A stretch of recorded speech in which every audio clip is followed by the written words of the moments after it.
आप सभी का बहुत बहुत स्वागत है हमारे किचन में।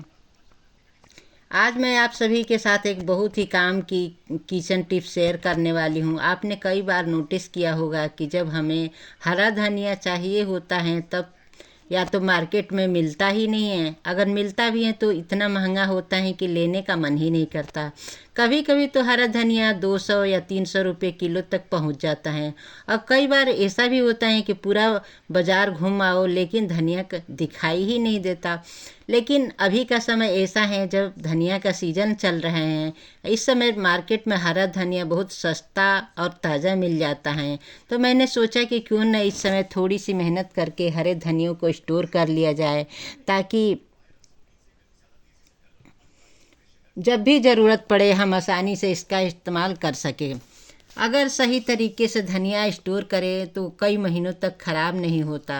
और जब भी हमें ज़रूरत हो, चटनी बनाना, दाल में डालना हो, सब्जी में डालना हो या किसी भी डिश को सजाना हो, तो हमारा स्टोर किया हुआ धनिया तुरंत काम आ जाता है। आज मैं आपको बहुत आसान और घरेलू तरीका बताऊंगी जिससे आप भी हरा धनिया लंबे समय तक स्टोर कर सकते हैं।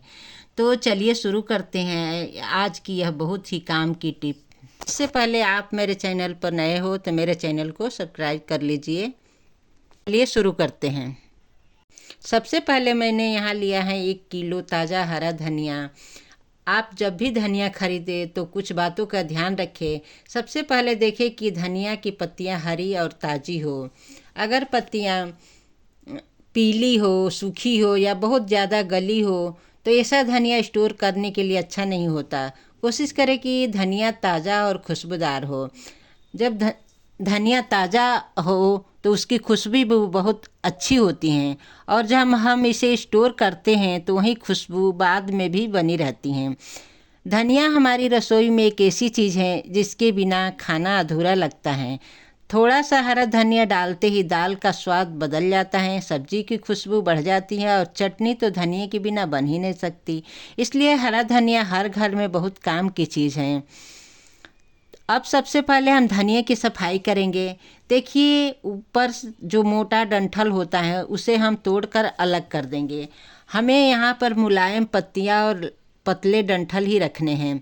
मोटे डंठल रखने से जब हम इसे सुखाते हैं तो ये जल्दी सूखते नहीं हैं, इसलिए हम उन्हें अलग कर देते हैं। अब एक और बहुत ज़रूरी बात, धनिया की जड़ों वाला हिस्सा भी बहुत काम का होता है।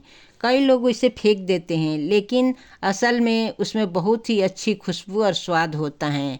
इसलिए हम जड़ों वाले हिस्सों को भी सावधानी से तोड़कर अलग रख लेंगे।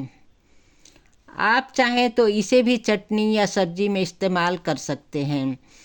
अब हम धनिए को अच्छी तरह से धो लेंगे, क्योंकि धनिया ज़मीन में उगता है, इसलिए हमें मिट्टी, धूल, छोटे छोटे कण बहुत ज़्यादा होते हैं। इसलिए हमें इसे अच्छी तरह से साफ़ करना बहुत ज़रूरी है। सबसे पहले हम एक बड़े बर्तन में पानी भरेंगे, उसमें धनिया डाल देंगे, फिर हाथ से हल्का हल्का हिलाएंगे। इससे सारी मिट्टी नीचे बैठ जाएगी। अब धनियों को ऊपर से निकाल लेंगे, फिर इसे दोबारा साफ पानी में धोएंगे। इसी तरह हम इसे 3 से 4 बार अच्छे से धो लेंगे। जब हमें लगे कि अब धनिया बिल्कुल साफ़ हो गया है तब हम इसे निकाल लेंगे। जब धनिया धो लिया है तो इसमें बहुत सारी पानी होता है। अगर हम इसे ऐसे ही सुखाने रख देंगे तो ये जल्दी ख़राब भी हो सकता है। इसलिए हमें पहले इसका एक्स्ट्रा पानी निकाल लेंगे। इसके लिए हम लेंगे, छन्नी में रख सकते हैं या थोड़ी देर के लिए ऐसे ही छोड़ सकते हैं ताकि सारा पानी धीरे धीरे निकल जाए। जब धनिए से पानी निकल जाए तो हम इसे काटेंगे। हम यहाँ सारे धनियों के छोटे छोटे टुकड़ों में काट लेंगे। काटने से यह जल्दी सूखता है और बाद में इस्तेमाल करना भी आसान होता है।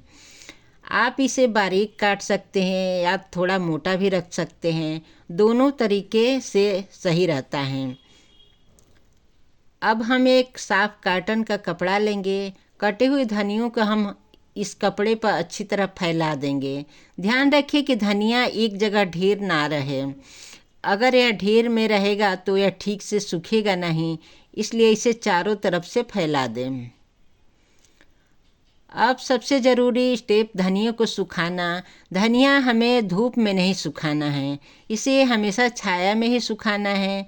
अगर हम इसे धूप में सुखाते हैं तो इसका रंग बदल जाता है, खुशबू भी कम हो जाती है। इसलिए इसे छाया में ही रखें और रोज़ इसे हल्का हल्का पलटते रहें। इससे यह हर तरफ से अच्छी तरह से सूख जाएगा। धीरे धीरे कुछ दिनों में हमारा धनिया पूरी तरह सूख जाएगा। जब हमारा धनिया पूरी तरह सूख जाए तब हम इसे स्टोर करेंगे। सबसे पहले देखेंगे कि इसमें ज़रा भी नमी नहीं होनी चाहिए। अगर नमी रह गई तो यह जल्दी ख़राब हो सकता है।